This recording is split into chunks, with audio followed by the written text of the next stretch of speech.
Nama-nama mereka sempat beredar sebentar di grup-grup pendaki, tapi kemudian lenyap. Tak ada berita resmi, tak ada liputan media, bahkan laporan kepolisian pun sulit ditemukan. Namun di antara para relawan dan warga di lereng Merapi, kisah tentang 3 pendaki yang hilang selama 9 hari itu masih dibicarakan. Pelan, seolah takut sesuatu mendengar. Mereka adalah Raffi, Dian, dan Yusuf. 3 sahabat yang sama-sama kuliah di Yogyakarta dan tergabung dalam komunitas kecil pencinta alam kampus. Mereka bukan pendaki pemula. Raffi sudah beberapa kali mencapai puncak gunung besar, termasuk Semeru dan Merbabu. Dian, satu-satunya perempuan di kelompok itu, dikenal tenang dan teliti soal rute. Sedangkan Yusuf, yang paling pendiam, lebih sering bertugas sebagai pengatur logistik. Rencana mereka sederhana, mendaki Gunung Merapi untuk membuat dokumenter tentang mitos kerajaan gaib di puncak gunung. Ide itu muncul setelah mereka membaca forum daring tentang hubungan antara Merapi dan Laut Selatan. Beberapa peneliti spiritual percaya bahwa di kedalaman Merapi terdapat pintu lain yang terhubung langsung dengan dunia Ratu Selatan, sang penguasa gaib yang dikatakan mencari manusia untuk dijadikan penerus tahta. Awalnya semua hanya dianggap bahan riset ringan. Namun Raffi, yang terkenal ambisius dan sedikit keras kepala, justru ingin membuktikan bahwa legenda itu punya dasar nyata. Kita nggak harus percaya, cukup lihat sendiri. Kalau memang cuma mitos, ya selesai. Tapi kalau ada sesuatu yang lebih. Lebih gimana? Tanya Dian. Lebih besar dari manusia. Raffi tersenyum kecil saat mengucapkannya. Yusuf hanya menatap diam, menimbang antara rasa ingin tahu dan rasa takut. Tapi akhirnya, mereka bertiga sepakat berangkat pada malam Jumat, 12 Mei 2023, dari basecamp kecil di daerah Kinahrejo, jalur lama yang sebenarnya sudah ditutup sejak erupsi 2010. Warga sekitar sempat memperingatkan. Seorang bapak tua penjaga warung di kaki gunung berkata, "Nak, kalau mau naik, jangan lewat jalur itu. Di atas sana ada yang nggak mau diganggu." "Kami cuma mau mendokumentasikan," jawab Raffi sopan. "Dokumentasi nggak apa. Tapi jangan sombong sama alam. Kadang yang kelihatan tenang itu malah sedang menunggu." Mereka tertawa kecil, menganggap itu sekadar pesan orang tua. Tapi di antara tawa itu, ada hawa dingin yang perlahan menelusup sejak mereka menapaki jalur hutan cemara. Udara Merapi sore itu ganjil. Angin berhenti, burung tak bersuara. Hanya bunyi sepatu menghantam tanah berpasir yang sesekali terdengar. Dian mulai merekam dengan kamera DSLR. Ia mengarahkan lensa ke arah langit yang berwarna jingga pucat. Hari pertama. Kita mulai pendakian lewat jalur lama. Rute ini nggak direkomendasikan warga, tapi kita ingin tahu kenapa. Raffi menimpali sambil tersenyum ke kamera. Kalau ada yang jaga, semoga nggak marah. Perjalanan awal berjalan normal. Mereka mendirikan tenda di pos yang sudah lama ditinggalkan, dengan papan kayu bertuliskan samar, "Pos Bayangan". Di bawahnya terdapat bekas sesajen tua, batok kelapa, kemenyan, dan kain hijau pudar. Malam tiba cepat. Hanya cahaya kecil dari headlamp dan senter yang menembus kabut. Yusuf, yang sedang menyalakan kompor mini, mendadak menghentikan gerakannya. "Dengar nggak?" katanya pelan. Dian menoleh. "Apa?" "Kayak suara gamelan." Mereka terdiam. Suara itu memang ada. Halus, jauh, tapi jelas. Mengalun dari arah timur laut, dari balik kabut. Suara saron, kenong, dan gong seperti sedang memainkan tembang lambat, nyaris seperti undangan. Raffi menyalakan kamera, mencoba menangkap suara itu, tapi rekamannya hanya berisi desis angin. "Mungkin cuma warga latihan karawitan di bawah sana," katanya menenangkan. Tapi dalam hati, ia tahu tak mungkin. Lokasi mereka sudah terlalu jauh dari pemukiman. Sekitar pukul 23, mereka melihat cahaya samar berwarna hijau di kejauhan. Bentuknya seperti kabut yang berputar di antara pepohonan, lalu hilang perlahan. Dian sempat menyebut bahwa ia melihat sosok perempuan berambut panjang berdiri di balik kabut itu, tapi Raffi menganggapnya efek kelelahan. "Udah, istirahat. Besok kita lanjut ke puncak kecil di atas sana. Kalau cuaca bagus, mungkin bisa dapat fotage bagus." Malam itu, angin berhenti total. Hening. Hanya suara gamelan yang kadang muncul lalu hilang lagi. Di dalam tenda, mereka tidur gelisah. Yusuf bahkan bermimpi aneh tentang sebuah istana di tengah kawah, dengan tangga emas dan ratu bermahkota yang memanggil namanya pelan. Keesokan paginya, semua tampak biasa. Tapi saat mereka menyalakan ponsel, tidak ada sinyal sama sekali. GPS menunjukkan posisi mereka tak bergerak, seolah dari semalam mereka tidak berpindah tempat sedikit pun. Raffi mencoba menandai koordinat, namun layar ponselnya berkedip aneh, lalu mati. Kayak ada medan magnet kuat di sini, gumamnya.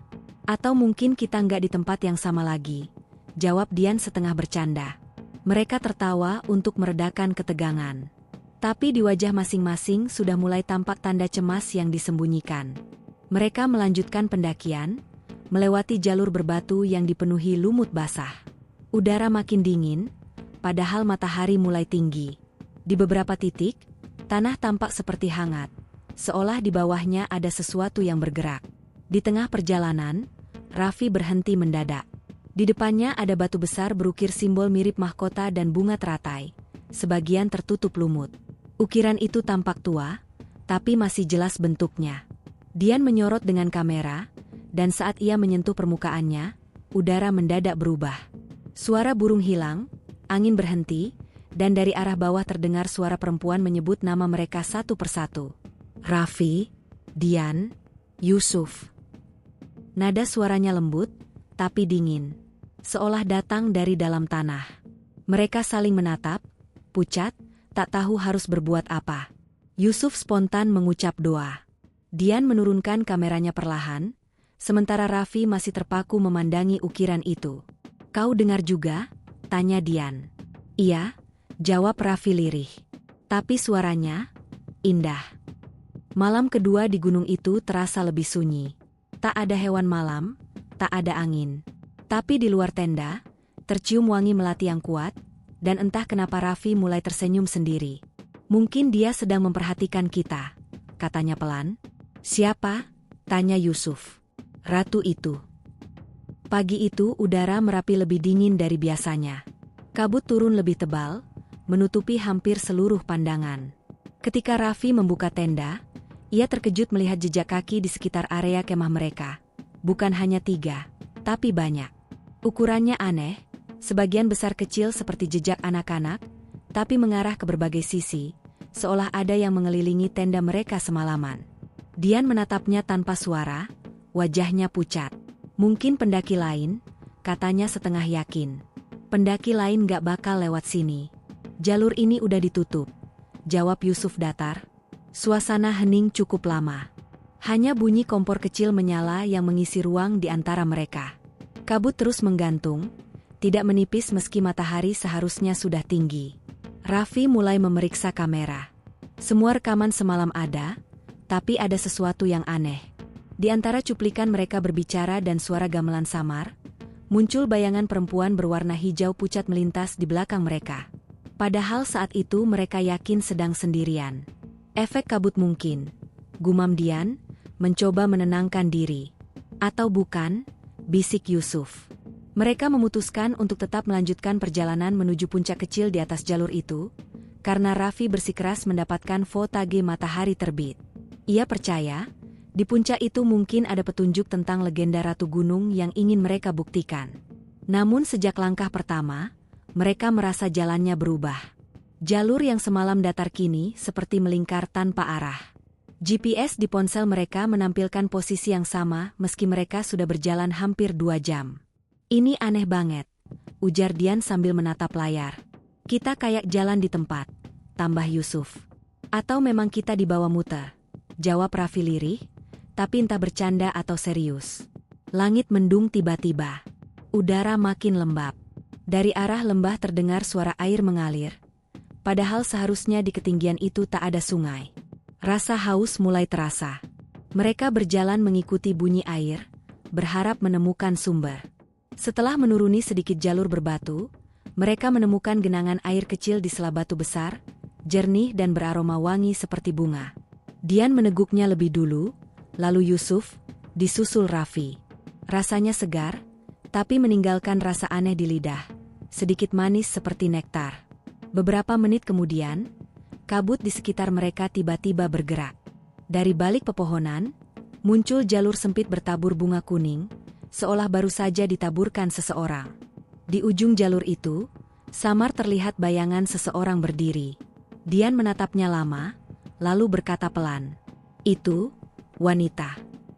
Sosok itu tampak mengenakan pakaian panjang berwarna hijau keemasan.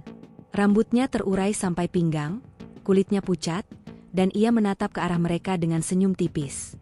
Sekejap, Raffi seperti mendengar suara halus masuk ke kepalanya sendiri. "Datanglah, waktumu sudah dekat." Raffi melangkah tanpa sadar. Tapi sebelum ia terlalu jauh, Yusuf menarik bahunya keras-keras. "Kau mau kemana, Vi?" Raffi menatap Yusuf dengan mata kosong sesaat. Dia memanggil, "Siapa?" "Ratu itu." Kabut makin tebal. Sosok wanita itu perlahan memudar, meninggalkan aroma melati yang makin kuat. Dian menunduk, mendapati tangannya gemetar hebat tanpa alasan. Kamera di tangannya tiba-tiba mati total, padahal baterai masih penuh. Mereka bertiga berhenti dan memutuskan untuk kembali ke lokasi tenda. Tapi perjalanan pulang terasa jauh lebih lama. Jalur yang mereka lalui sebelumnya seperti berubah bentuk. Pohon-pohon tampak bergeser, beberapa bahkan seperti berdiri di tempat yang sama berulang kali. "Kita kayak di dalam lingkaran," kata Dian.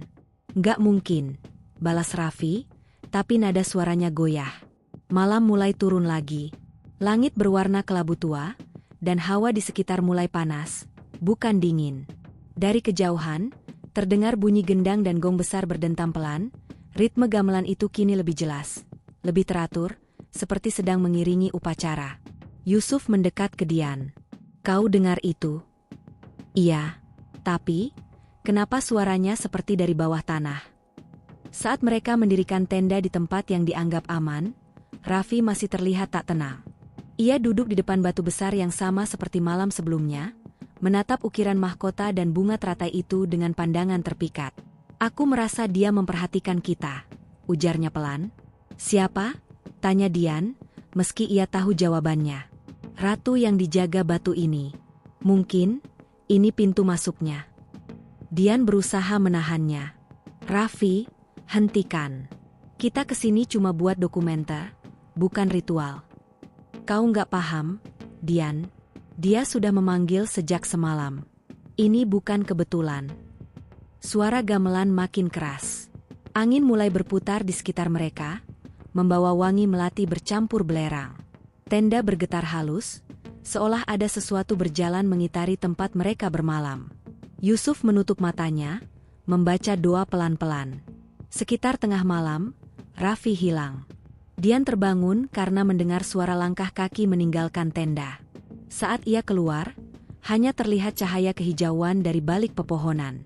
Ia memanggil nama Raffi berkali-kali, tapi tak ada jawaban. Yusuf menyusul keluar, wajahnya panik. Dia nggak mungkin jalan sendiri malam begini. "Kau lihat kemana?" "Ke arah batu itu." Mereka berdua menunggu sampai fajar, tapi Raffi tidak kembali. Yang tersisa hanya jejak kaki menuju ke arah jalur bunga kuning yang kini menghilang, dan aroma melati yang masih menggantung di udara. Pagi ketiga, suasana sekitar benar-benar berubah. Burung-burung yang biasanya terdengar di kejauhan hilang total. Hutan terasa sepi, terlalu sepi. Mereka berdua mencoba mencari Raffi, memanggil, berteriak, tapi suara mereka justru bergema aneh, seperti dipantulkan oleh dinding batu di segala arah. Dian mulai menangis pelan, tapi Yusuf berusaha tegar. Ia memegang kamera yang kini bisa menyala kembali. Tapi saat memutar ulang rekaman terakhir malam sebelumnya, hanya terlihat cahaya hijau bergoyang di tengah kabut. Lalu siluet seseorang duduk di singgasana, diapit bayangan sosok-sosok berpakaian putih. "Ini bukan manusia," gumam Yusuf dengan suara bergetar. Mereka sadar, jalur yang seharusnya turun kini hilang. Di depan mereka, kabut terbuka sedikit, menampakkan lembah luas yang tak ada di peta manapun, dan di tengah lembah itu, samar terlihat bentuk seperti gerbang batu setengah tertutup kabut. Malam berikutnya, Dian menulis di buku catatannya. Hari keempat. Raffi belum kembali. Kami mulai mendengar suara orang banyak berbisik di luar tenda setiap malam. Aku merasa kami tidak benar-benar sendiri di sini. Kabut Merapi pagi itu bukan lagi kabut biasa. Ia berputar, membentuk tirai putih yang menutup pandangan. Kadang tipis, kadang tebal seperti asap dupa. Di antara lapisan itu, suara-suara halus berbisik samar, seperti banyak orang berbicara bersamaan tapi tak satu pun jelas terdengar. Dian terbangun lebih pagi dari Yusuf. Ia keluar dari tenda, mendapati kabut seakan memiliki warna, hijau keemasan di ujung, seolah disinari dari dalam tanah. Udara di sekitar tenda lebih hangat, tidak seperti suhu gunung pada ketinggian itu. Bau melati dan belerang menyatu menjadi aroma yang membuat kepala pusing tapi sekaligus menenangkan. Raffi belum juga kembali. Sudah 2 hari. Yusuf mencoba mencari sinyal radio darurat, tapi alatnya terus berdesis. Ia kemudian menyalakan kamera, berharap setidaknya bisa merekam sesuatu untuk laporan nanti. Namun begitu kamera aktif, layar menampilkan gambar bergetar dengan siluet bayangan manusia di kejauhan, padahal mereka yakin tidak ada siapapun di sana. Dian menatap layar itu lama, lalu menatap ke arah yang sama di luar tenda. Tidak ada apa-apa. Dia masih di sekitar sini, katanya pelan. Siapa? Tanya Yusuf. Raffi, atau dia yang memanggil Raffi. Yusuf terdiam. Ia tahu maksud Dian. Sejak malam kedua, keduanya mulai percaya bahwa pendakian ini bukan sekadar perjalanan fisik. Ada sesuatu yang mempermainkan arah, waktu, bahkan kesadaran mereka. Mereka memutuskan untuk turun, tapi arah turun tidak pernah mereka temukan. Jalur yang semula mereka lalui kini tertutup semak, dan di beberapa titik tanahnya berubah bentuk, seperti baru saja digali. Yusuf memeriksa peta manual, namun kontur yang ia lihat tak sesuai dengan medan nyata di depan mereka. Kita seperti bukan di gunung yang sama, ujarnya pelan. Atau mungkin memang bukan, balas Dian sambil menatap ke arah lembah kabut. Tiba-tiba terdengar bunyi seperti gamelan yang ditabuh dari dasar tanah. Irama itu lembut, teratur, lalu disusul dengan nyanyian lirih seorang perempuan. Bahasanya tak mereka mengerti.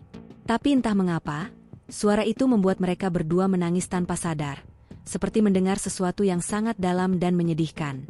Di tengah kabut itu, muncul bayangan samar, gerbang batu besar, seperti 2 tugu yang setengah runtuh. Di puncak gerbang terdapat ukiran mahkota dan bunga teratai, sama seperti simbol di batu yang mereka temukan 2 malam sebelumnya. Dian menatapnya terpaku. Ia merasa seperti pernah melihat bentuk itu di mimpi, dalam kilasan antara tidur dan sadar, di mana Raffi berdiri di hadapan seorang wanita berpakaian hijau muda. Yusuf, itu, lihat. Aku melihatnya. Tapi jangan mendekat. Namun langkah kaki Dian seakan tak bisa ia kendalikan. Ia berjalan perlahan ke arah gerbang itu, meski Yusuf sudah berteriak agar berhenti. Setiap langkahnya seperti membuat tanah di bawahnya bergetar halus, dan suara gamelan makin keras, seolah mengikuti iramanya. Begitu ia menyentuh salah satu sisi batu gerbang itu, udara di sekitar mereka berubah total. Angin berhenti. Semua suara lenyap, kecuali suara napas mereka berdua. Lalu, sekejap kemudian, tanah di depan mereka terbelah menjadi jalur menurun penuh kabut cahaya. Dian memandangi celah itu, matanya membulat. Di bawah sana terlihat sesuatu, cahaya kehijauan yang membentuk seperti kota, dengan atap-atap berkilau dan bayangan orang-orang berjalan. Tidak mungkin itu puncak gunung. Tidak mungkin pula itu refleksi cahaya. Itu, apa? Bisik Yusuf. Itu tempat Raffi di bawah, jawab Dian. Belum sempat Yusuf menahan, angin besar datang dari belakang. Tenda mereka roboh, kabut masuk ke dalam, dan dalam sekejap mereka berdua terisap kabut itu seperti terseret arus air. Saat Dian membuka mata, dunia di sekelilingnya berubah. Ia berdiri di sebuah padang luas berpasir hitam, tapi langit di atasnya berwarna hijau gelap, seperti senja yang tak pernah berakhir.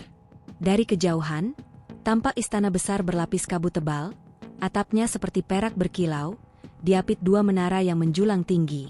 Di depannya berdiri seorang pria dengan punggung menghadapnya, Raffi. Raffi, teriaknya. Raffi menoleh perlahan.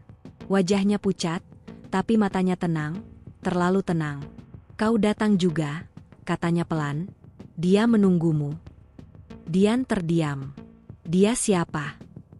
Ratu itu. Dia ingin kita semua melihat kebenaran. Di sini, tak ada rasa lapar, tak ada waktu. Hanya keindahan. Sebelum Dian sempat menjawab, sosok tinggi muncul di belakang Raffi. Seorang wanita berbusana hijau muda, kulitnya bercahaya, rambutnya panjang menjuntai sampai tanah, dan matanya seperti bara api hijau. Suara langkahnya tidak terdengar, tapi udara bergetar setiap kali ia bergerak. "Selamat datang, anak-anak Merapi," ucapnya lembut. "Kalian telah memanggilku dengan rasa ingin tahu. Maka aku datang." Raffi menunduk hormat.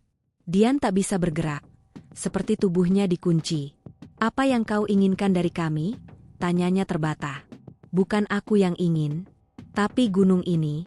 Ia butuh penjaga baru, raja baru." Wanita itu tersenyum, lalu mengulurkan tangan ke arah Dian. Tapi sebelum tangannya menyentuh, suara Yusuf terdengar memanggil dari kejauhan, disertai cahaya putih yang menembus kabut hijau di sekitar mereka. Seketika, semuanya buyar. Dian terbangun kembali di dalam tenda, tubuhnya basah oleh keringat. Yusuf duduk di sebelahnya, wajahnya tegang. "Kau pingsan tadi," katanya. "Aku dengar suara-suara dari luar, lalu kau tiba-tiba hilang, terus muncul lagi di dekat batu itu." Aku lihat dia," ujar Dian lemah. "Raffi bersama dia." Yusuf menatapnya lama. Di luar, kabut mulai menipis sedikit, tapi tidak ada tanda-tanda pagi. Langit tetap kelam, seperti fajar yang tertahan. Mereka memutuskan untuk tidak berteriak lagi memanggil Raffi. Setiap kali mereka berteriak, gema suaranya kembali dengan nada berbeda. Lebih lembut, lebih panjang, seperti ada yang menirukan mereka dari arah berlawanan. Malamnya, saat Yusuf hampir tertidur, ia mendengar langkah kaki di luar tenda. Ia mengintip perlahan. Di luar sana, 3 sosok berpakaian putih berjalan melingkari tenda sambil membawa obor kecil. Salah satu di antara mereka berhenti, menatap langsung ke arah Yusuf. Wajahnya kosong, tapi matanya bersinar kehijauan. Yusuf menutup matanya rapat-rapat. Saat membuka kembali, sosok-sosok itu sudah menghilang. Namun di luar, di atas batu besar berlumut, kini terletak mahkota kecil dari batu obsidian, berkilau lemah di bawah cahaya bulan. Pagi keempat di Merapi datang tanpa matahari. Langit abu-abu seperti kain basah yang menutupi seluruh puncak gunung. Tak ada suara burung, tak ada embun yang menetes di daun. Hanya kabut pekat yang menempel di kulit, membuat tubuh Dian dan Yusuf menggigil meski api unggun kecil terus menyala di depan tenda. Mereka belum makan apapun sejak kemarin. Perbekalan menipis, dan air tinggal sedikit. Namun anehnya, rasa lapar seperti tak begitu mengganggu. Tubuh mereka terasa lelah, tapi kepala ringan, seolah ada sesuatu yang menahan agar mereka tetap terjaga.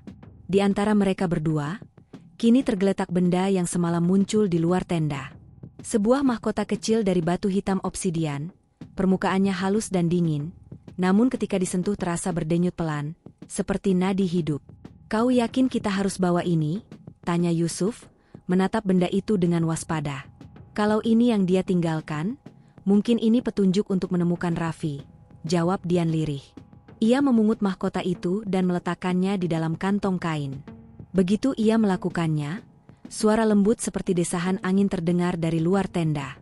"Panggilan sudah dikirim. Jalannya akan terbuka saat kau siap."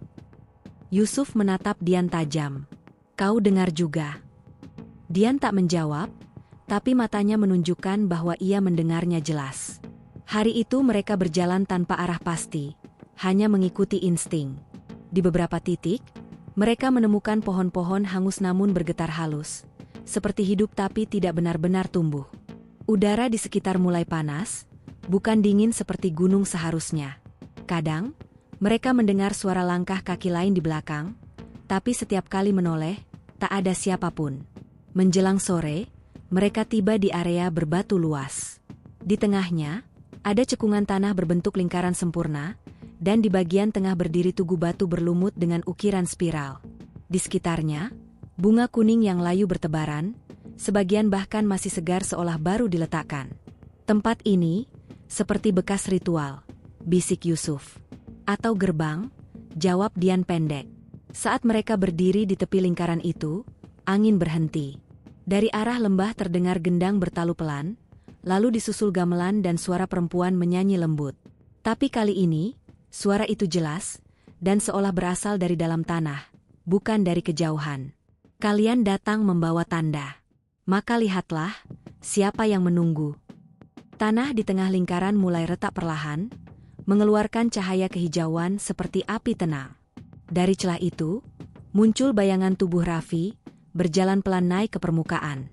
Wajahnya kosong, tapi di kepalanya bertengger mahkota hitam yang sama seperti milik mereka. Dian menjerit kecil. Raffi, itu kau. Kami mencarimu. Namun Raffi hanya tersenyum samar. Matanya kini memancarkan cahaya kehijauan yang sama dengan langit di atas mereka. Ia menatap Dian lama, lalu berkata pelan. Dia menunggumu di bawah. Siapa dia? Tanya Yusuf dengan suara serak. Ratu, penjaga Merapi. Dia memilihku, dan sekarang, dia memilih kalian juga. Seketika tanah di sekitar mereka bergetar. Cahaya hijau semakin terang, dan dari celah itu terdengar nyanyian puluhan suara perempuan, harmonis dan mistik, seperti paduan suara dari dunia lain. Udara menjadi wangi, tapi terlalu pekat, membuat kepala pening. Raffi mengulurkan tangan ke arah Dian. Kau hanya perlu satu langkah ke depan. Setelah itu, tak ada lagi ketakutan. Tak ada lagi waktu. Dian terpaku. Dalam sorot matanya, Raffi tampak sama seperti dulu, temannya, yang baik dan hangat. Tapi di balik senyum itu, ada sesuatu yang bukan manusia. Yusuf menariknya kuat-kuat. Jangan, itu bukan dia lagi. Raffi menatap Yusuf dengan ekspresi hampa. Dia tidak paham. Yang aku lihat di sana, lebih indah dari apapun yang bisa kau bayangkan. Tidak ada rasa sakit, tidak ada lapar, tidak ada kehilangan. Ratu memberiku semuanya. Itu bukan hidup, Vi. Itu jebakan. Raffi tertawa pelan, suaranya bergema panjang, seperti berganda dari segala arah. Tiba-tiba, dari balik kabut muncul ratusan bayangan putih, seperti sosok manusia tanpa wajah, berjalan perlahan mengelilingi mereka. Suara gamelan makin keras, menyatu dengan detak tanah dan hembusan angin yang kini berubah menjadi nyanyian. Di atas langit, kilatan cahaya hijau membentuk mahkota raksasa, dan di tengahnya muncul wajah samar seorang wanita dengan mata menyala. Rambutnya bergelombang panjang, suaranya bergetar seperti datang dari dalam bumi itu sendiri. Raja telah kupilih. Tapi gunung ini butuh permaisuri. Dian menjerit dan menutup telinganya. Yusuf berteriak memanggil nama Tuhan. Tapi tanah di bawah mereka mulai amblas perlahan, seperti pasir hidup. Raffi berdiri tenang di tengah pusaran itu, menatap mereka berdua dengan mata yang kini sepenuhnya berwarna hijau. Jangan lawan. Kau akan paham nanti. Sekejap kemudian, semua gelap. Tak ada angin, tak ada suara. Hanya getaran halus seperti jantung raksasa berdetak dari kejauhan.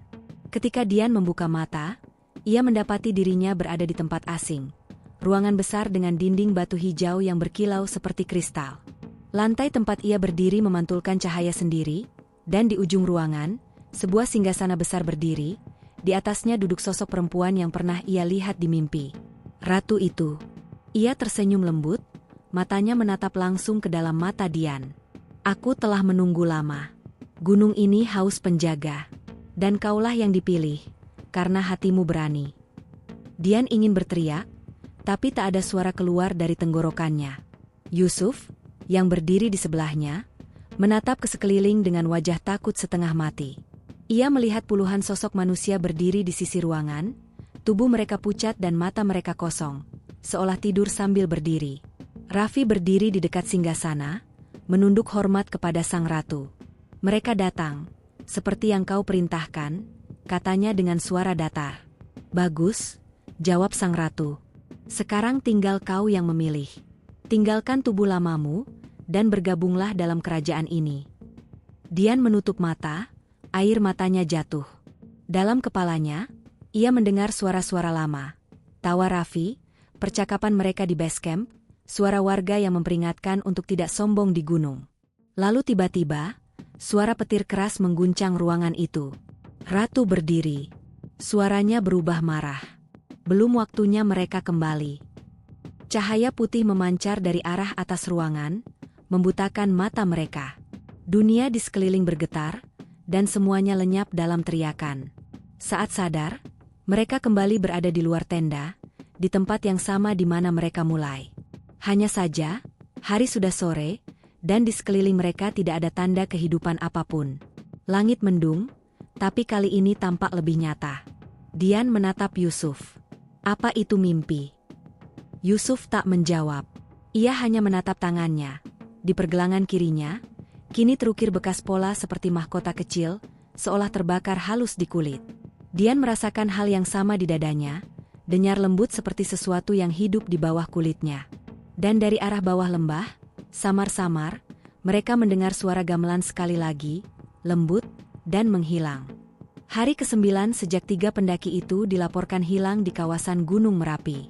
Tim SAR gabungan dari Sleman, Magelang, dan komunitas pecinta alam masih terus menyisir jalur pendakian Selo, rute yang disebut terakhir kali mereka lewati. Namun tak satu pun petunjuk ditemukan. Tidak ada jejak api unggun, tidak ada sisa makanan, bahkan tidak ada bau tubuh manusia yang biasanya masih tercium oleh anjing pelacak. Koordinator SAR, Pak Seno, mengusap wajahnya yang letih di pos pendakian. Ia sudah terbiasa dengan kasus pendaki hilang, tapi kali ini ada yang berbeda. Kompas digital rusak, sinyal hilang, drone gak bisa naik lebih dari 100 meter. Seolah gunungnya nutup diri, katanya kepada wartawan lokal yang datang diam-diam. Namun laporan mereka tak pernah sampai ke media nasional. Ada instruksi langsung dari Dinas Pariwisata agar kasus ini tidak dipublikasikan luas. Kita jaga nama baik Merapi. Jangan sampai jadi heboh, ujar salah satu pejabat, menepuk bahu Pak Seno. Tapi batin Seno bergolak. Ia tahu dari pengalaman, kalau gunung sudah menyembunyikan seseorang, itu bukan sekadar tersesat. Di sisi lain, 2 dari 3 pendaki, Dian dan Yusuf, berjalan tanpa arah di tengah kawasan hutan yang sama sekali tak mereka kenali. Mereka tidak tahu sudah berapa lama di sana. Siang dan malam terasa kabur. Kadang matahari muncul hanya sebentar, lalu hilang lagi di balik kabut tebal. Yang lebih aneh, jam tangan mereka berhenti di waktu yang sama, pukul 3.17 dini hari. Aku yakin kita sudah muter ke arah yang sama, kata Yusuf, menatap pohon besar dengan akar menggantung yang mereka lewati berkali-kali. Nggak mungkin. Aku tandai pohon ini, sahut Dian, menunjukkan goresan di batangnya, tapi tanda itu sudah hilang, seperti diserap kulit pohon. Langkah mereka berat. Kaki lecet, bibir pecah-pecah, tapi tidak benar-benar haus. Tubuh terasa ringan, seolah sebagian diri mereka tertinggal di belakang. Dan setiap malam, suara gamelan itu selalu terdengar. Kadang jauh, kadang sangat dekat, disertai aroma melati basah yang menusuk hidung. Suatu malam, saat mereka beristirahat di bawah tebing kecil, Raffi muncul lagi, tanpa suara, tanpa langkah. Ia terlihat bersih, pakaiannya tak kotor, dan wajahnya bersinar samar oleh cahaya rembulan. Kalian belum paham. Waktu di sini berbeda. Di luar, mungkin kalian sudah dianggap mati, katanya tenang. Kalau begitu, tunjukkan jalan pulang, bentak Yusuf.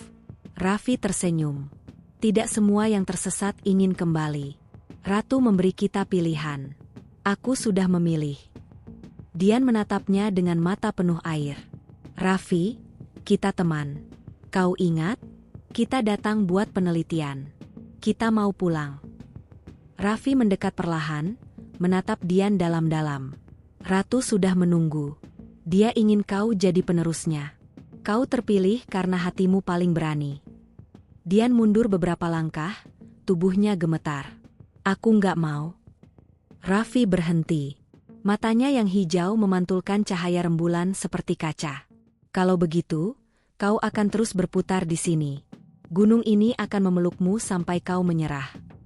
Ia kemudian lenyap, seolah tubuhnya larut dalam kabut. Yusuf meraih tangan Dian, menariknya agar tetap bergerak. Jangan dengerin dia. Fokus. Kita pasti bisa turun. Tapi langkah mereka kembali membawa ke tempat yang sama. Lingkaran batu dengan tugu spiral di tengahnya. Kali ini, di puncak tugu itu tergeletak mahkota batu hitam yang sama, namun kini retak dan mengeluarkan cahaya samar. Sementara itu, di dunia luar, hari ke-10 pencarian. Tim SAR menemukan sesuatu aneh di sisi barat jalur pendakian, jejak kaki manusia 3 pasang, tapi jaraknya tidak wajar. Langkah-langkah itu terlalu jauh satu sama lain, seperti orang berjalan dengan kaki 2 kali lebih panjang dari normal. Anjing pelacak menggonggong keras, tapi lalu berhenti mendadak, merengek ketakutan dan menolak bergerak. Salah satu relawan yang ikut mencari, Andi, melihat siluet di kejauhan, 3 sosok berdiri di antara pepohonan, 1 di depan dan 2 di belakang. Ia sempat memotret, tapi hasilnya hanya kabut tebal dan siluet samar berbentuk mahkota di langit. Ketika mereka mendekat, lokasi itu berubah, seperti tidak pernah ada jejak sama sekali. Malam itu, Pak Seno bermimpi aneh di pos pendakian. Ia melihat seorang perempuan mengenakan selendang hijau datang dari arah kawah, diiringi suara gamelan. Perempuan itu berbicara tanpa membuka mulut. "Jangan cari mereka. Mereka sudah menjadi bagian dari gunung." Pak Seno terbangun dengan tubuh basah keringat. Ia menatap jam di dinding pos, pukul 3.17. Waktu yang sama seperti jam tangan para pendaki itu berhenti. Di dalam hutan, Yusuf akhirnya tumbang kelelahan. Dian menatap langit, menangis tanpa suara.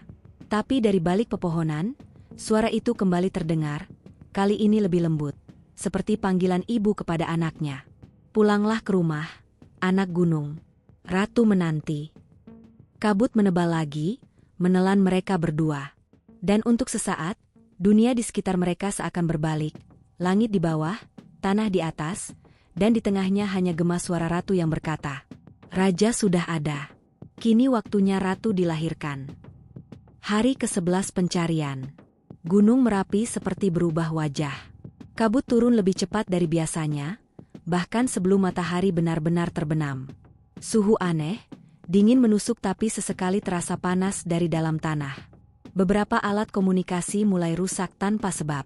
Kompas berputar liar, sinyal GPS menunjukkan posisi yang berpindah-pindah meski tim tak bergerak. Di pos pendakian Selo, suasana semakin tegang. Tim SAR, relawan, dan warga yang membantu mulai berbicara pelan, seperti takut didengar sesuatu. Seorang warga tua bernama Mbah Wiryo, penjaga jalur lama yang sudah puluhan tahun menapaki kaki Merapi, datang dengan raut serius. Ia memandangi peta pencarian, lalu menggeleng. "Kalian nyari orang di tempat yang bukan dunia kalian," katanya lirih. "Maksud Mbah?" tanya Pak Seno, menatap heran. "Merapi itu punya 2 wajah. Dunia yang kalian lihat, dan dunia yang disembunyikan. Kalau mereka dipanggil ratu, berarti mereka sudah setengahnya di sana." Pak Seno hanya diam. Tapi saat Mbah Wiryo menatap matanya, ada rasa dingin merayap di tengkuknya. Warga tua itu lalu menambahkan, "Kalau kalian nekat terus naik, bukan mereka yang kalian temukan, tapi diri kalian sendiri, di dunia yang lain." Sementara itu, di sisi yang tak bisa dijangkau peta manapun, Dian dan Yusuf masih terjebak dalam hutan yang sama, tapi alam di sekitar mulai berubah. Langit kadang berwarna keunguan, pohon-pohon bergetar meski tak ada angin, dan di beberapa batang kayu tampak ukiran wajah-wajah manusia menangis. Dian mulai kehilangan rasa waktu. Kadang ia merasa sudah berhari-hari berjalan, tapi matahari belum juga berganti. Yusuf mulai bicara sendiri, seolah berbicara dengan seseorang yang tak terlihat. "Dia baik, kok. Dia cuma mau kita jaga tempat ini," katanya sambil menatap ke arah kosong. "Kau bicara sama siapa?" tanya Dian, takut. "Ratu. Dia bilang Raffi sudah jadi penjaga. Aku juga hampir siap. Dia bilang kita semua bisa tinggal di sini selamanya." Dian menampar pipinya, mencoba menyadarkan. "Yusuf, kau sadar nggak kita ini tersesat? Ini bukan dunia kita. Mungkin dunia kita yang salah, Dian. Di sini, nggak ada rasa sakit, nggak ada lapar. Cuma damai." Suara gamelan itu terdengar lagi, kali ini lebih dekat. Dan dari arah cahaya kehijauan di antara pepohonan, sosok ratu perlahan muncul, tinggi, anggun, mengenakan mahkota batu yang sama dengan yang mereka temukan dulu.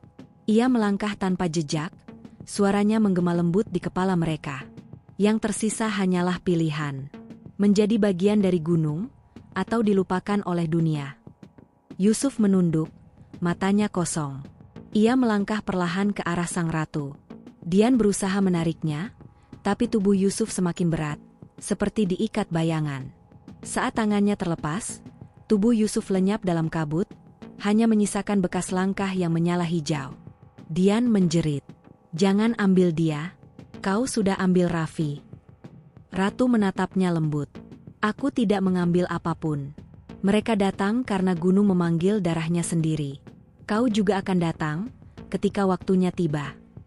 Di dunia nyata, malam itu tim SAR mendengar sesuatu dari jalur barat.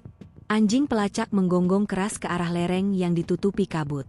Saat senter diarahkan, tampak siluet perempuan berpakaian putih berdiri di antara pepohonan, membawa lentera hijau. Beberapa anggota tim menjerit, mengira itu korban yang selamat. Mereka berlari mendekat, tapi begitu kabut tersibak, tidak ada siapapun. Hanya bekas kaki kecil berbaris rapi, menuju arah kawah. Pak Seno, yang menyusul belakangan, langsung melarang mereka mengejar lebih jauh. "Berhenti, itu bukan manusia." Namun salah satu anggota, Andi, bersikeras melanjutkan. Ia menyalakan senter kepala dan berjalan menembus kabut, meninggalkan tim lain di belakang. 2 jam berlalu, Andi tak kembali. Radio hanya memunculkan suara dengung rendah seperti bisikan perempuan. "Jangan panggil nama kami. Kami sudah ada di rumah." Pukul 3.17 dini hari lagi, waktu yang sama. Langit di atas pos mendadak menyala hijau sebentar, lalu padam. Di layar monitor drone yang mati mendadak, tampak sekilas rekaman terakhir. 3 sosok berdiri di tepi kawah. 1 mengenakan mahkota batu hitam, 1 berselimut kabut, dan 1 menunduk di depan mereka. Tak jelas wajah siapapun di sana, tapi suaranya terdengar pelan. "Raja sudah bangkit. Ratu sedang menunggu tahtanya."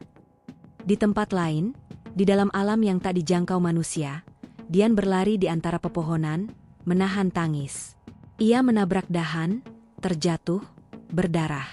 Tapi rasa sakit itu justru menenangkan. Itu tanda ia masih hidup. Di balik kabut, ia mendengar suara Raffi dan Yusuf bersahutan memanggil namanya. Lembut, seperti rayuan. "Kau tak harus takut, Dian. Ratu sudah menyiapkan tahta untukmu." Dian menutup telinga, menjerit sekuat tenaga. Lalu di kejauhan, ia melihat cahaya putih, berbeda dari cahaya hijau ratu. Cahaya itu lembut, hangat, seperti dari dunia nyata. Ia berlari ke arah sana. Namun setiap langkah yang ia ambil, tanah di bawahnya berubah seperti kaca, memantulkan wajahnya sendiri, tapi dengan mahkota hitam di kepala. Malam itu, di pos SAR, Mbah Wiryo berkata pelan kepada Pak Seno, "Kalau sampai 3 hari lagi belum ketemu, biarkan saja gunung menutup. Mereka sudah diterima." Pak Seno menatapnya marah. "Jadi kita biarkan mereka mati begitu saja?" "Bukan mati, Nak. Mereka cuma pindah dunia." Hari ke-13 sejak laporan hilangnya 3 pendaki di Gunung Merapi. Tim SAR sudah mulai kehilangan tenaga, tapi sesuatu membuat mereka tetap bertahan. Malam sebelumnya, salah satu kamera pemantau yang dipasang di jalur bawah merekam sosok perempuan berjalan di antara kabut, menunduk sambil membawa mahkota batu hitam di kedua tangannya. Gambar itu tak jelas, tapi ketika diperbesar, di balik kabut tampak 2 sosok lain berjalan di belakangnya, laki-laki dengan sorot mata kosong. Petugas yang menonton rekaman spontan mematikan monitor. Itu bukan manusia. Jangan disebar ke media. Ini cukup sampai kita saja, tegas Pak Seno dengan wajah pucat. Ia mulai sadar, kasus ini bukan lagi sekadar operasi pencarian. Ada sesuatu di Merapi yang menuntut balasan. Sementara itu di dalam kabut gunung, Dian kini sendirian. Ia tak tahu di mana dirinya berada, di dunia nyata atau dunia lain. Langit di atas berwarna perak gelap, tanpa bintang. Tanah yang ia pijak seperti kaca basah, memantulkan wajahnya yang tampak pucat, dan setiap kali ia menatap pantulan itu, matanya berubah menjadi hijau sejenak. Dari jauh, terdengar bunyi gamelan lagi, lebih keras dan teratur seperti ritual besar. Lalu suara perempuan lembut itu bergema dari segala arah. Gunung ini sudah menunggu terlalu lama. Saatnya raja dan ratu bersatu. Dian berlari, menembus pepohonan. Tapi arah selalu berputar, sampai ia tiba di sebuah lembah luas yang belum pernah ia lihat sebelumnya. Di tengah lembah itu berdiri panggung batu besar dengan api hijau menyala di sekelilingnya. Dan di atas panggung itu berdiri ratu, dengan rambut panjang bergelombang dan mata menyala seperti bara. Di sampingnya, Raffi dan Yusuf berdiri diam, mengenakan pakaian putih dengan lambang spiral di dada. "Kau datang," ucap sang ratu pelan, senyumnya menenangkan tapi mengancam. "Aku ingin pulang," jawab Dian dengan suara gemetar. "Kau sudah pulang," jawab ratu. "Kau berasal dari sini, meski kau tak sadar. Gunung ini memanggil darahmu. Itulah sebabnya kau bisa melihatku." Dian memutar kepala, berusaha mencari celah untuk kabur, tapi tanah di sekitarnya berubah jadi batu licin. Raffi melangkah maju, suaranya lembut tapi dingin. "Sudahlah, Dian, kau hanya melawan hal yang seharusnya diterima. Ratu ingin memberikan kehidupan yang abadi. Tak ada lagi penderitaan." "Abadi itu bukan hidup, Raffi," bentak Dian. "Itu penjara." Yusuf ikut bicara, tapi suaranya seperti gema kosong. "Kami tidak disakiti. Kami dipilih." Ratu menurunkan mahkotanya, lalu menatap Dian dalam-dalam. "Lihat sekelilingmu. Dunia di luar menolakmu. Di sini, gunung menerimamu. Jadilah penjaga, jadilah ratu." Saat itu, bumi bergetar pelan. Api hijau menyala semakin besar, membentuk pilar cahaya yang menembus langit. Dari dalam tanah, suara ribuan orang terdengar, seperti bisikan para roh yang menunggu dipanggil. Dian menutup telinganya, menunduk, tapi tiba-tiba bayangan tangannya sendiri bergerak lebih dulu, mencoba mengambil mahkota yang dipegang ratu. Ratu tersenyum. "Lihat, jiwamu sudah memilih." Dian menjerit, menjatuhkan diri ke tanah. Dalam pandangan kabur, ia melihat wajah Raffi semakin dekat, menatapnya penuh belas kasih. "Aku tahu kau takut. Tapi setelah ini, kau tak akan merasakan apa-apa lagi." Di dunia nyata, pada saat yang sama, pukul 3.17 dini hari, getaran kecil terjadi di puncak Merapi. Seismograf di pos pengamatan mencatat anomali energi seperti gempa halus tapi berulang. Namun anehnya, tidak ada aktivitas vulkanik. Di layar CCTV pos SAR, salah satu kamera menampilkan pemandangan ganjil. Kabut tebal membentuk silhouette wajah perempuan di langit. Suara gamelan samar terdengar dari speaker monitor, padahal tidak ada mikrofon di titik itu. Beberapa anggota SAR menjerit ketakutan, sebagian berdoa keras-keras. Pak Seno menatap layar dengan napas berat. Ia lalu berkata pelan, "Mbah Wiryo benar. Gunung ini lagi nerima tamu. Kembali ke dunia gaib." Dian berlutut di depan ratu. Air matanya menetes, tapi ia tak bisa bergerak. Ratu mengangkat mahkota batu hitam dan menurunkannya perlahan ke kepala Dian. "Dengan ini, aku beri kau gelar Ratu Penjaga Gunung. Semoga dunia di atas melupakanmu." Namun tepat sebelum mahkota menyentuh rambutnya, suara keras menggelegar dari atas langit. Bukan gamelan, tapi petir nyata, putih menyilaukan. Lembah itu berguncang, api hijau padam, dan kabut tersibak seperti tirai robek. Dian menjerit, lalu semuanya berubah gelap. Keesokan paginya, tim SAR menemukan 2 orang pendaki di lereng bawah Merapi, Dian dan Yusuf. Mereka berdua dalam keadaan hidup, tapi bingung dan lemah. Namun Yusuf tidak berkata sepatah pun setelah ditemukan. Matanya kosong, dan di telapak tangannya ada pola spiral hitam yang tidak bisa dihapus. Dian dibawa ke rumah sakit terdekat. Ia hanya berkata satu kalimat pada Pak Seno sebelum pingsan. "Raffi masih di sana, dia jadi raja." Malam itu, setelah semua laporan diserahkan, Pak Seno duduk sendirian di depan pos pendakian. Kabut turun perlahan. Di kejauhan, samar-samar ia mendengar gamelan lagi. Lalu muncul sosok samar Raffi, berdiri di lereng, mengenakan pakaian putih dengan mahkota batu di kepala. Ia menatap Seno sebentar, tersenyum kecil, lalu menghilang. Seno menunduk. Ia tahu, pencarian sudah berakhir, tapi misteri baru saja dimulai. Hari ke-9 sejak 2 pendaki ditemukan hidup. Media lokal sempat menulis berita singkat tentang pendaki hilang di Merapi ditemukan selamat, tetapi dalam waktu kurang dari 1 jam, berita itu menghilang dari semua portal berita daring. Beberapa jurnalis yang mencoba meliput langsung menerima pesan aneh dari pihak atas untuk tidak menyiarkan lebih lanjut. Namun di antara warga sekitar pos pendakian Babadan, isu mistik justru semakin kuat. Mereka mengatakan sejak dua pendaki itu ditemukan, suasana gunung berubah. Malam-malam di lereng kini sering terdengar suara gamelan yang datang dan pergi seperti ombak, kadang disertai bau dupa, meskipun tak ada siapapun yang sedang melakukan ritual. Gunungnya kaya hidup, kata Mbah Wiryo, juru kunci tua yang selalu datang membawa kendi kecil berisi air bunga. Wong sing ilang iku durung mari. Salah sijine wis dipundhawuhi dadi raja. Ora eso bali. Anak yang hilang itu belum selesai urusannya. Salah satunya sudah ditahbiskan jadi raja. Tak bisa kembali.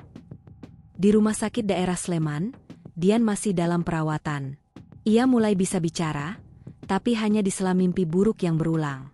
Setiap kali malam tiba, perawat sering mendengarnya mengigau, seolah masih berbicara dengan seseorang.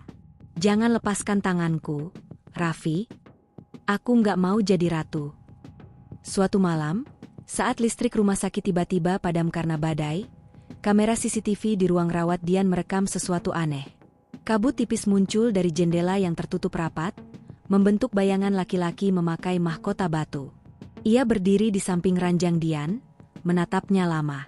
Beberapa detik kemudian, Dian terbangun sambil menjerit histeris, lalu pingsan kembali. Ketika petugas membuka rekaman itu keesokan paginya, sebagian data hilang, layar gelap selama 2 menit penuh. Namun tepat sebelum rekaman terputus, terdengar suara gamelan dan bisikan. Ratu harus kembali. Ratu tidak boleh di dunia manusia. Sementara itu, Yusuf, satu-satunya rekan yang selamat bersama Dian, semakin memburuk. Ia menolak makan, tidak berbicara, dan terus menulis simbol spiral hitam di dinding kamarnya menggunakan arang. Psikiater menganggapnya trauma berat.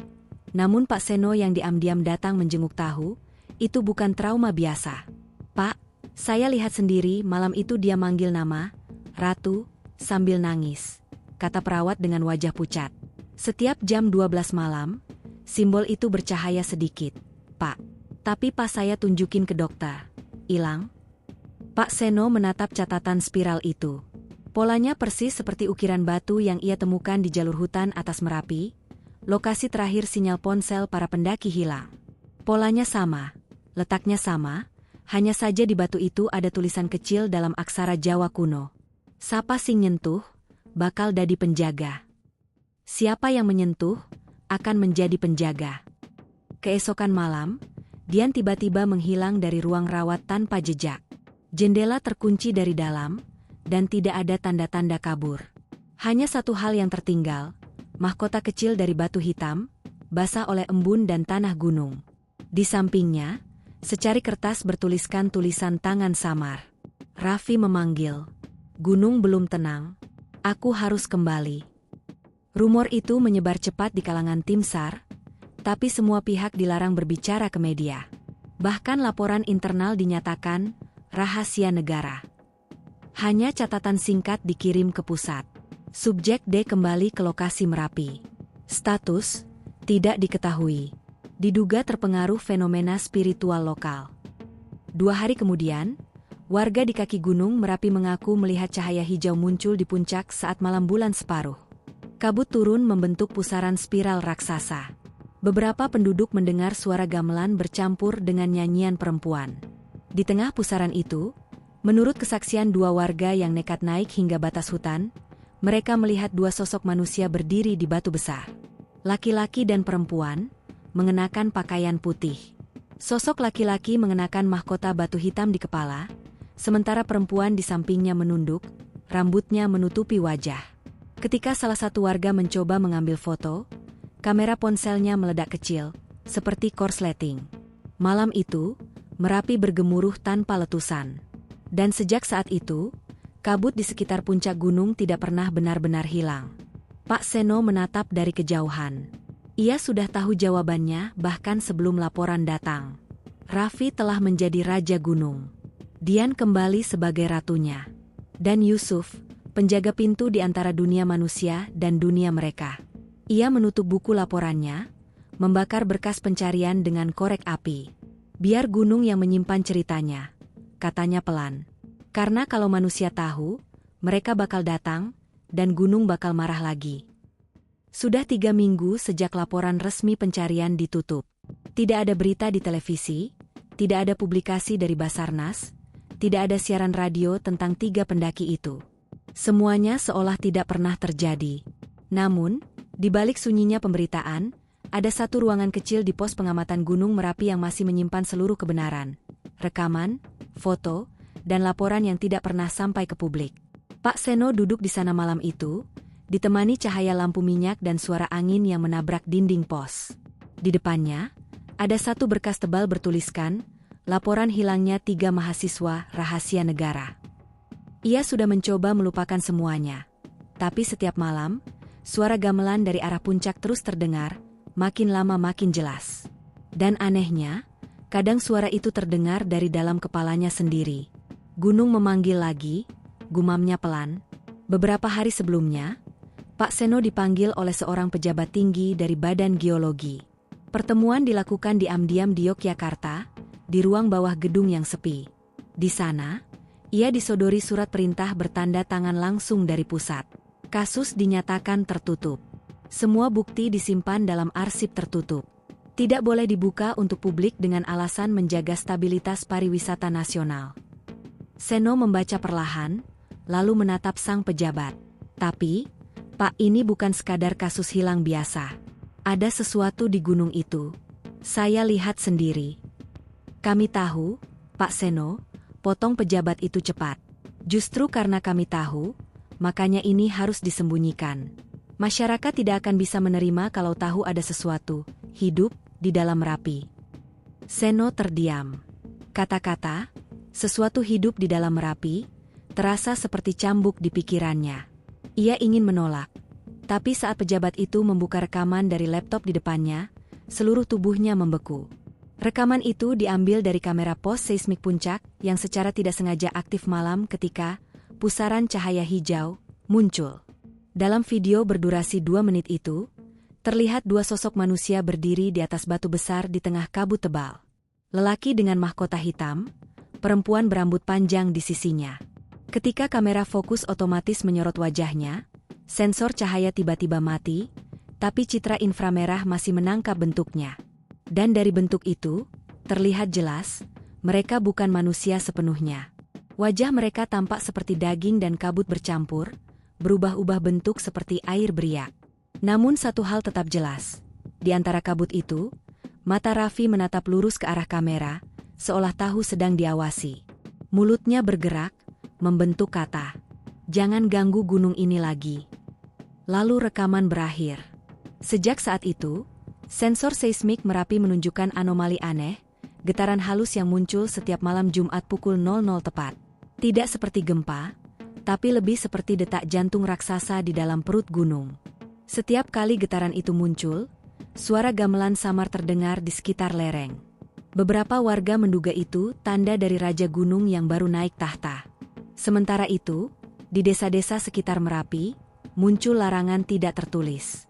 Tidak boleh naik ke puncak tanpa izin, tidak boleh bersiul di hutan, dan tidak boleh menyebut nama Ratu setelah matahari terbenam. Karena mereka percaya, Ratu sudah kembali bersama rajanya, dan setiap panggilan akan didengar. Malam itu, Pak Seno memutuskan pergi ke pos atas sendirian, membawa senter dan berkas yang belum sempat ia bakar. Langit tampak gelap pekat, tanpa bintang. Udara di lereng dingin menusuk, dan setiap langkah seperti membawa bisikan yang mengikuti. Di antara suara angin, ia mendengar lirih gamelan yang semakin dekat. Sesampainya di pos puncak, ia meletakkan berkas itu di meja kayu, lalu berkata pelan, "Raffi, kalau kau benar masih di sana, kasih aku tanda. Aku nggak akan bocorin rahasiamu, tapi jangan ganggu lagi anak-anak gunung ini." Hening beberapa detik. Lalu kabut tipis muncul di pintu pos, membentuk bayangan samar manusia.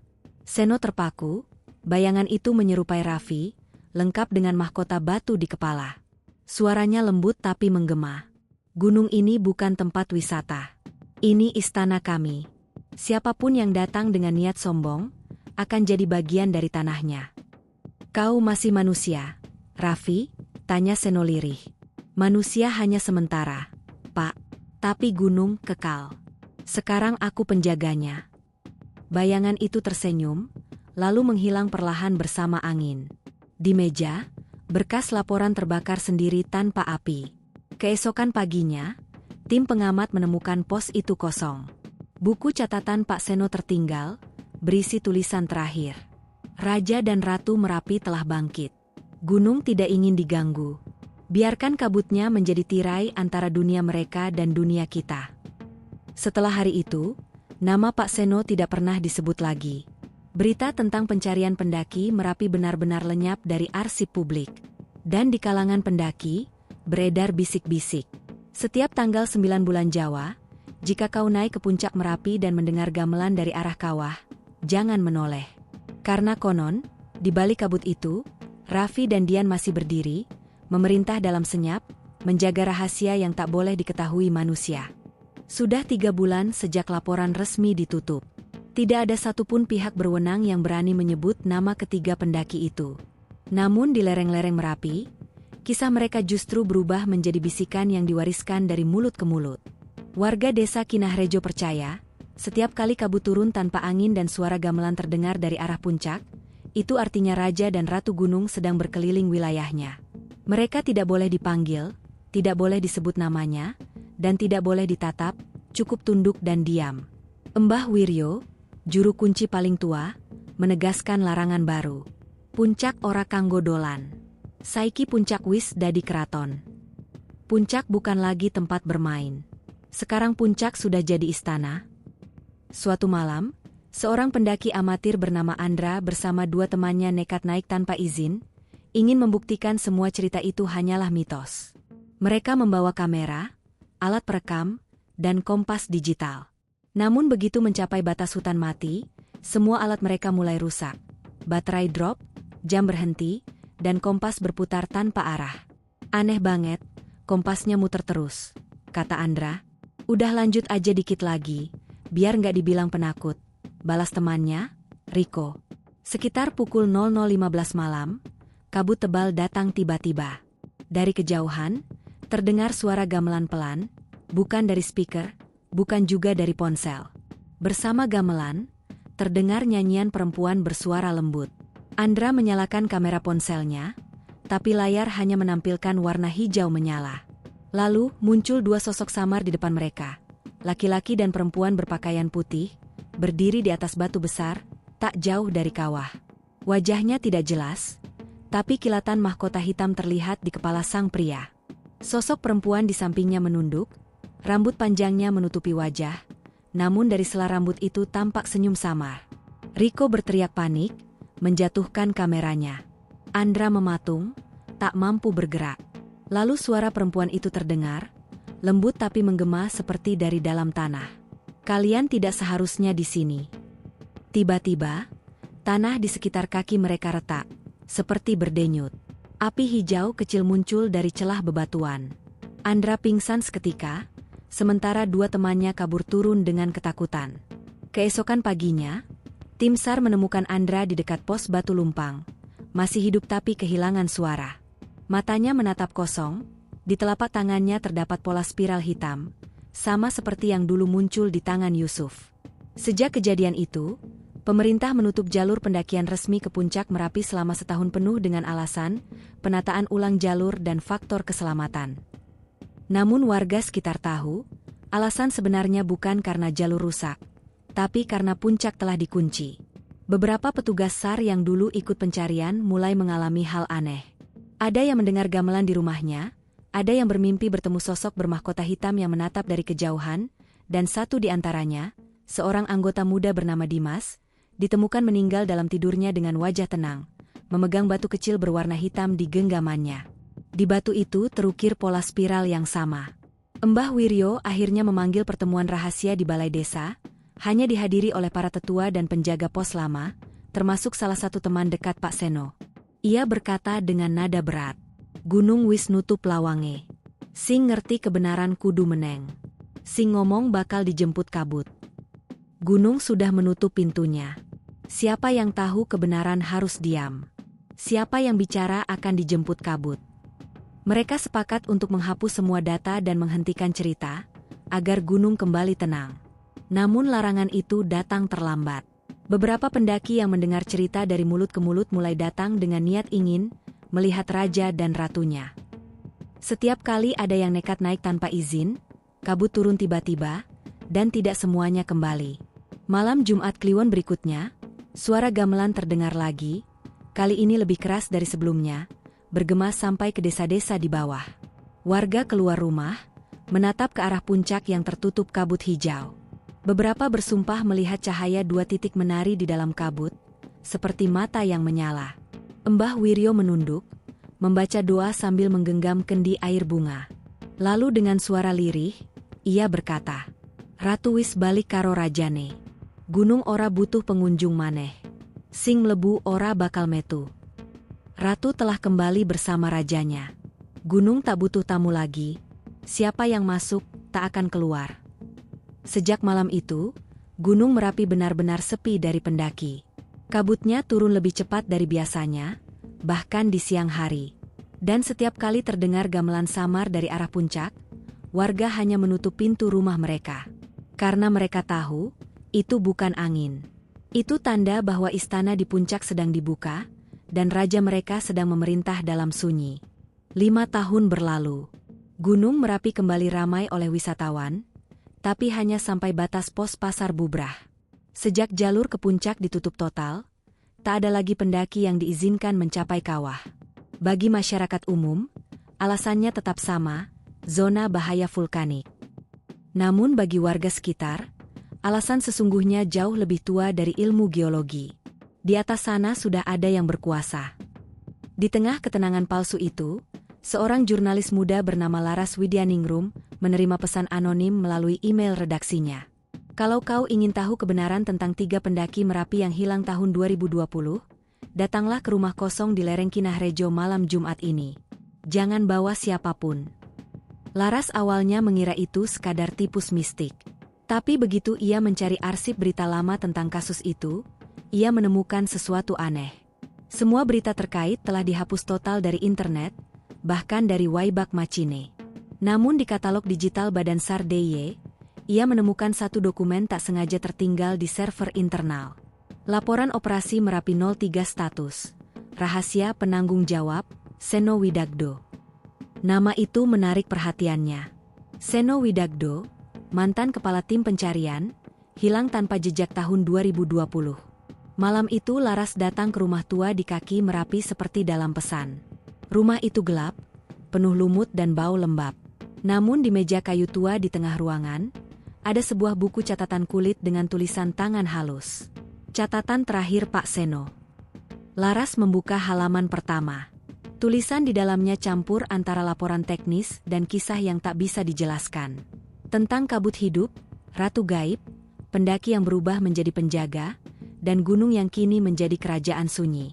Namun yang paling membuat darahnya dingin adalah halaman terakhir. Tulisan tangan Pak Seno berhenti setengah kalimat.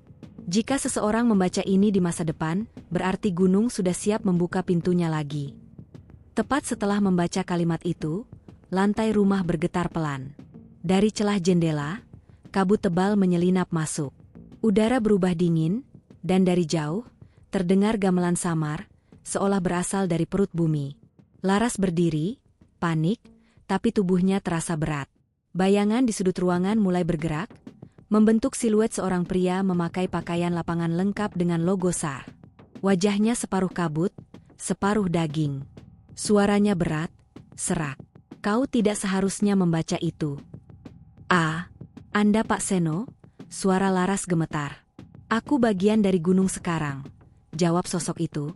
"Dan gunung tidak suka diungkit." Kabut makin tebal. Dari luar, suara gamelan berubah menjadi nyanyian. Tiba-tiba, di belakang sosok Seno, muncul 2 bayangan lain, Raffi dan Dian, mengenakan pakaian putih dan mahkota hitam. Wajah mereka datar, mata mereka bersinar hijau lembut. Raffi menatap Laras lama. 5 tahun kami tenang. Kau membangunkannya lagi." "Aku hanya ingin tahu apa yang sebenarnya terjadi," seru Laras. "Kebenaran tidak selalu untuk manusia," jawab Dian lembut, langkahnya mendekat. Ada kebenaran yang dijaga dengan kabut, supaya dunia tetap seimbang. Aku harus menceritakan ini, semua orang berhak tahu. Jika kau melakukannya, bisik Raffi, kau akan jadi bagian dari ceritanya. Kabut menelan ruangan sepenuhnya. Laras menjerit, lalu semuanya gelap. Ketika ia tersadar, ia sudah berada di rumah sakit daerah Kaliurang. Tubuhnya dingin, pakaian penuh lumpur gunung. Dokter mengatakan ia ditemukan pingsan di dekat rumah kosong itu, dengan mahkota kecil dari batu hitam tergenggam erat di tangannya. Namun anehnya, ketika polisi datang ke lokasi rumah yang disebut Laras, rumah itu tidak pernah ada. Di tempat itu hanya ada padang rumput dengan bekas fondasi batu tua. Tidak ada buku catatan, tidak ada sisa rumah, hanya aroma dupa dan bunga melati yang menempel di tanah. Beberapa minggu kemudian, Laras menulis laporan investigasi pribadinya. Namun setiap kali ia mengetik nama Raffi, Dian, atau Seno, komputer tiba-tiba mati mendadak dan semua data hilang. Setelah percobaan kelima, ia menyerah. Ia menulis di halaman terakhir catatannya sendiri. Gunung Merapi bukan sekadar letusan dan lava. Di dalamnya ada kerajaan yang hidup, dijaga oleh mereka yang pernah hilang. Aku melihat mereka. Dan aku tahu, sebagian dari diriku tertinggal di sana. 3 hari setelah laporan itu selesai, Laras menghilang. Motor dan barang-barangnya ditemukan di parkiran pos Babadan. Tidak ada jejak naik ke gunung, tidak ada sinyal terakhir dari ponselnya.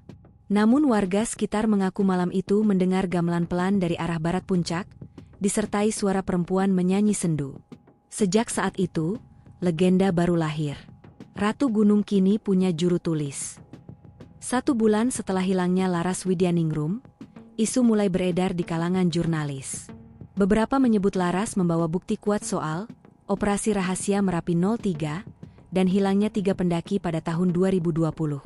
Namun sebelum laporan itu sempat dipublikasikan, seluruh file redaksi tempatnya bekerja tiba-tiba rusak, server mereka terbakar akibat korsleting misterius di ruang penyimpanan data.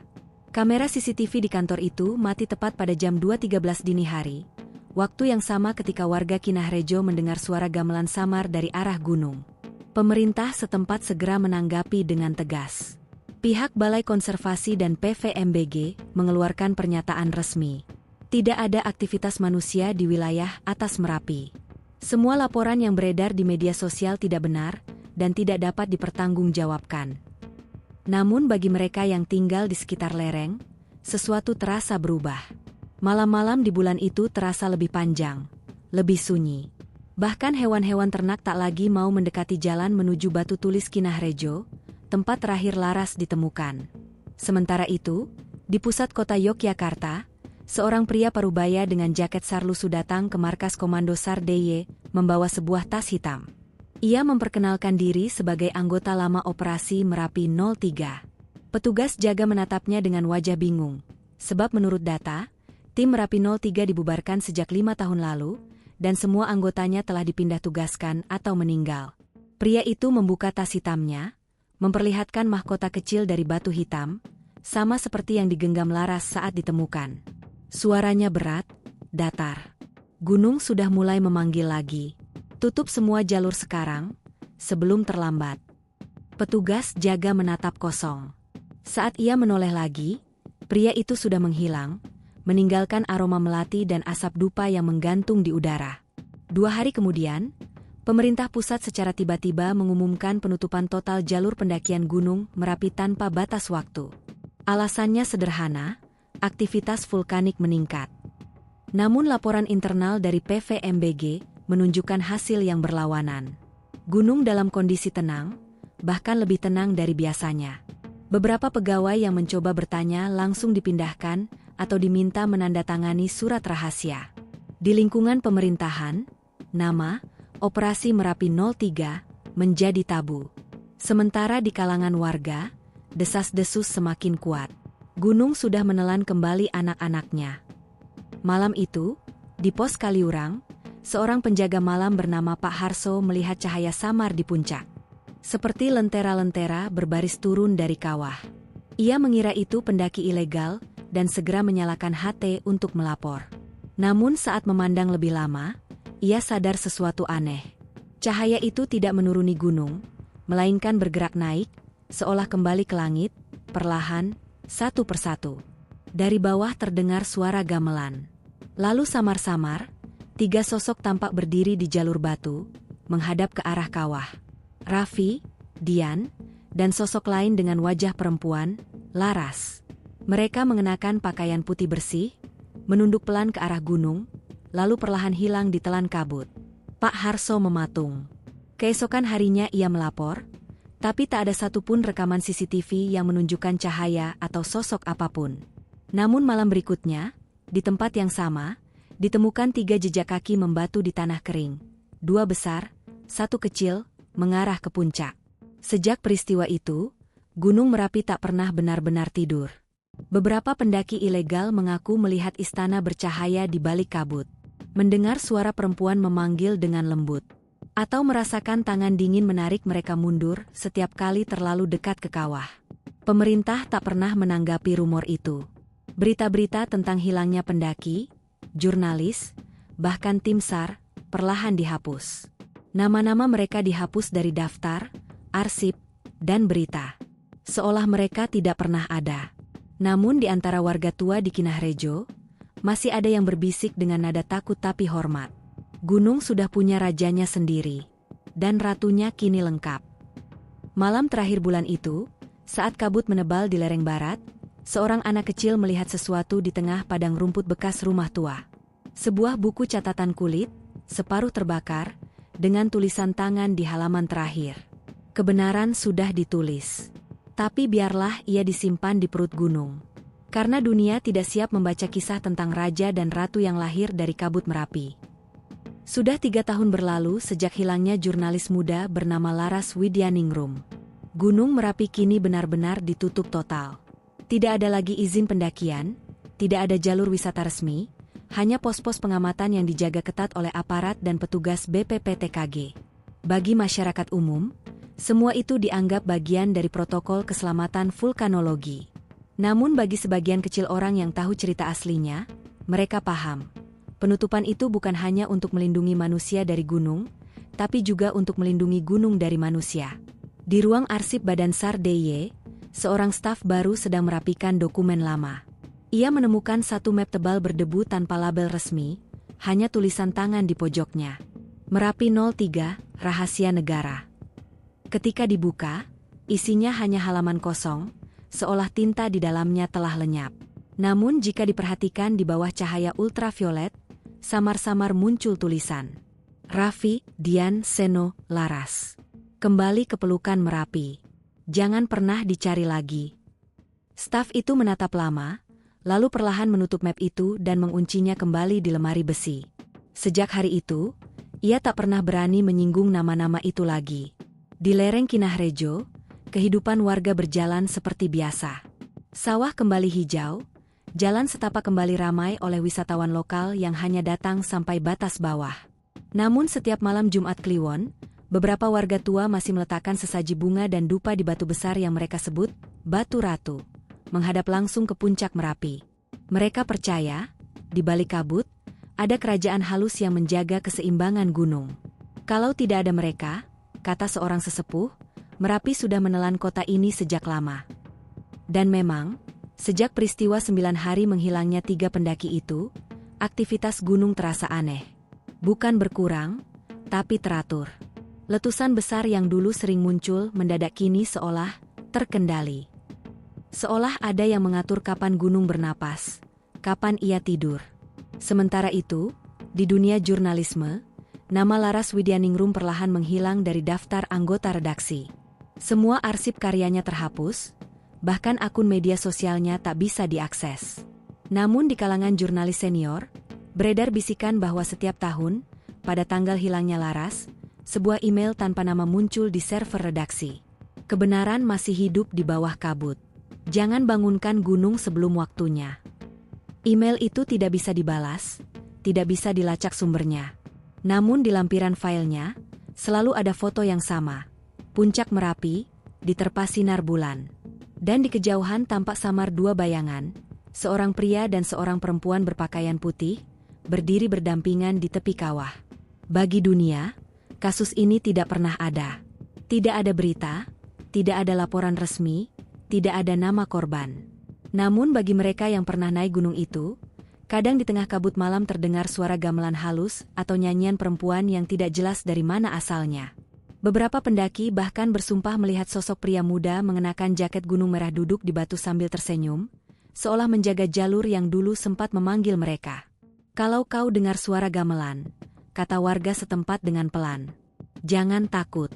Itu tandanya raja dan ratunya sedang berkeliling. Mereka bukan ingin menakut-nakuti, mereka hanya memastikan tak ada lagi yang tersesat." Dan begitulah kisah itu berakhir. Tidak di berita, tidak di siaran televisi, tapi di ingatan orang-orang yang memilih diam. Gunung Merapi tetap berdiri megah, dikelilingi kabut dan rahasia. Bagi dunia, ia hanyalah gunung berapi aktif. Tapi bagi yang pernah mendengar gamelan di tengah malam, mereka tahu bahwa gunung itu punya istana sendiri. Dan di dalamnya tinggal dua jiwa yang dulu hilang, Raffi dan Dian, yang kini menjadi Raja dan Ratu Merapi, penjaga keseimbangan antara dunia manusia dan dunia yang tak terlihat.